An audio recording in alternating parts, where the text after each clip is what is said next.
Você sabia que o Monza, sim, aquele mesmo que virou objeto de desejo nos anos 80 e 90, nasceu na Alemanha e nem se chamava Monza no começo? Pois é. Tudo começou com o Opel Ascona C, um sedã médio da subsidiária europeia da General Motors. Um carro honesto, discreto, feito para a classe média alemã. Mas havia uma ambição escondida sob aquele capô quadradinho. A Opel queria fazer um carro que fosse tão eficiente quanto um relógio suíço, mas com o charme de um italiano bem vestido. O nome? Uma homenagem ao icônico Autódromo de Monza, na Itália. Não era apenas um carro, era uma metáfora de velocidade, prestígio e tradição automobilística. Mas foi no Brasil que essa história ganhou alma. Em 1982, a Chevrolet Nacional pegou esse projeto europeu e decidiu fazer algo ousado: transformar um carro de médio porte europeu em um símbolo de ascensão social brasileira. E conseguiu. Começou com uma versão 1.6 a álcool, uma jogada inteligente em plena crise do petróleo, mas o verdadeiro charme estava nos detalhes. Bancos que pareciam poltronas de sala, um painel que envolvia o motorista como se dissesse: relaxa, você está no controle, e uma suspensão que parecia feita para flutuar pelas ruas esburacadas do país tropical. O Monza era o iPhone dos anos 80. Quem tinha fazia questão de mostrar. Era o carro do gerente, do bancário bem-sucedido, do pai de família que chegou lá. Não era só transporte, era status, era aspiração. Era um pedaço de Europa na garagem do brasileiro comum. E o mais curioso? Ele chegou ao Brasil antes mesmo de ser lançado oficialmente com esse nome em vários outros mercados. Ascona soava estranho em português, e na época existia até um receio com a sonoridade que lembrava palavras que podiam gerar piadinhas infames no Brasil. A Chevrolet queria um nome que inspirasse respeito, não trocadilhos. Aqui, o Monza não era só um Opel adaptado. Ele virou marca própria, com alma própria, e um lugar cativo na memória coletiva do país. O Monza não foi apenas um sucesso de vendas, ele foi um fenômeno social. Logo após sua chegada às ruas brasileiras, ele começou a representar algo maior do que ele mesmo. Era como se cada Monza na garagem dissesse discretamente: eu venci. Ele era o carro da ascensão silenciosa. Diferente dos esportivos barulhentos ou dos modelos populares que lotavam as ruas, o Monza tinha uma postura elegante e autoritária. E isso caiu como uma luva para a década de 80, quando o Brasil vivia uma espécie de otimismo contido. As pessoas queriam crescer, mas sem parecer que estavam exagerando. E o Monza entregava exatamente isso: luxo com sobriedade. Era o carro do bancário promovido, do funcionário público respeitado, do tio que não falava muito, mas que quando estacionava o Monza vinho metálico na frente de casa, era o centro das atenções do churrasco. Em 1986, o Monza não só foi o carro mais vendido do Brasil, ele desbancou ícones populares como o Fusca, o Chevette e até o Gol.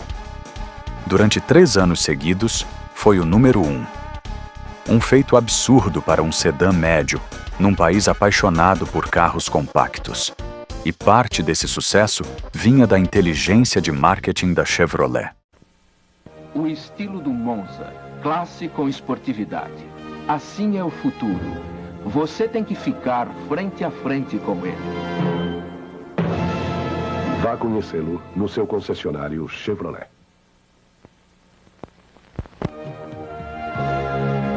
No espaço do Monza, a sua família sente o que a tecnologia é capaz de fazer. Você tem que ficar frente a frente com ele. Vá conhecê-lo no seu concessionário Chevrolet. Eles entenderam que não estavam vendendo apenas um automóvel. Estavam vendendo aspiração social com um toque de engenharia alemã. Os comerciais mostravam closes no painel digital, futurista na época, no acabamento macio das portas, na robustez do volante. E mais importante, Mostravam famílias, profissionais e casais que queriam mais da vida, sempre com o Monza como plano de fundo. Mesmo sem ser esportivo, ele era respeitado na estrada. Mesmo sem ser popular, era querido nas ruas. E mesmo sem ser barato, ele era desejado por quase todo mundo. Se o Fusca era o carro do povo, o Monza era o carro de quem saiu do povo. O Monza não era só um carro. Ele era uma coleção ambulante de pequenas histórias, manias de dono e fatos técnicos que, com o tempo, foram ganhando contornos quase míticos. Para começar, o Monza foi um dos primeiros carros no Brasil a popularizar a injeção eletrônica de combustível. Pode parecer trivial hoje, mas naquela época isso era quase ficção científica.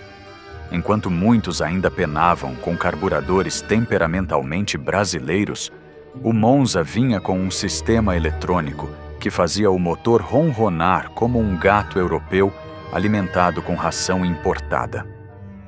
Esse avanço deu ao Monza um novo status. Não era só um carro bonito, era inteligente.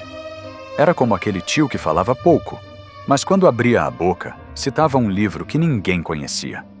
Ele estava sempre um passo à frente, e com um ar de que não fazia questão de provar isso.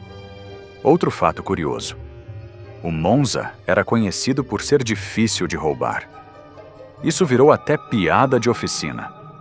As portas pesadas, o sistema de travamento firme e o painel esconde-chaves confundiam até ladrão profissional. Houve até histórias de bandidos que desistiram no meio do caminho, preferindo levar um Gol ou Chevette estacionado ao lado. Era como tentar invadir um cofre suíço com uma colher. E tem mais.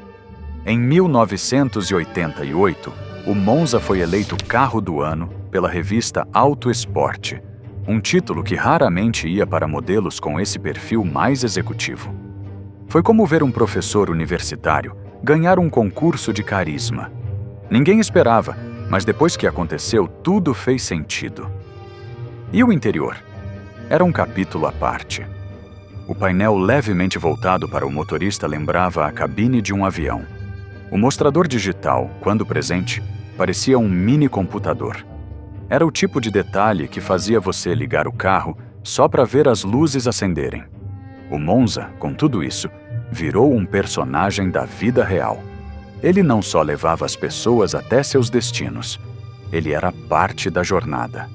O Monza saiu de linha em 1996. Mas quem disse que ele foi embora? O curioso é que, diferente de muitos carros que desapareceram sem deixar rastro, o Monza permaneceu. E não como um objeto de nostalgia barata, mas como um ícone emocional.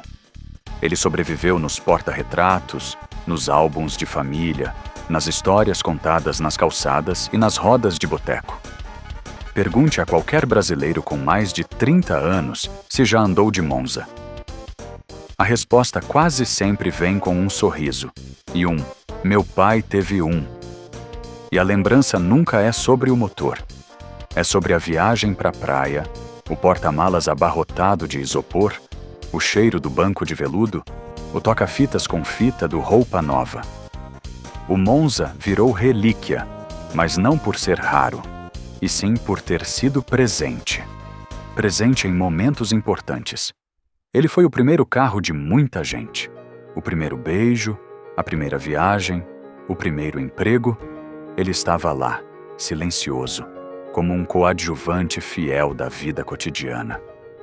Hoje, os poucos Monzas em bom estado nas ruas são tratados com reverência. São polidos com carinho, como se cada centímetro da lataria guardasse uma lembrança. E talvez guardem mesmo, porque o Monza não é só ferro e vidro. Ele é memória condensada em forma de carro. E mais do que isso, ele é símbolo de um tempo. Um tempo em que o Brasil parecia promissor, em que ter um carro médio era uma vitória, em que um volante com direção hidráulica já fazia alguém se sentir importante. Um tempo em que o progresso tinha cheiro de gasolina e som de motor 1.8 acelerando na reta. O Monza não está mais nas concessionárias. mas está na história, na cultura popular e no coração de quem viveu aquele Brasil. Se você chegou até aqui, é porque esse carro também despertou algo em você. Talvez uma lembrança de infância, talvez uma vontade de ter vivido aquela época. Ou, quem sabe, só uma admiração por algo que foi feito com alma. E agora eu quero saber de você. Você já teve um Monza? Ou andou num? Qual é a sua lembrança mais viva com esse carro? Conta pra mim nos comentários. Eu leio todos com o maior carinho. Se curtiu esse vídeo, já deixa o like, se inscreve no canal e ativa o sininho. Porque aqui a gente não fala só de carros. A gente fala de histórias que andam. Nos vemos no próximo capítulo da Estrada.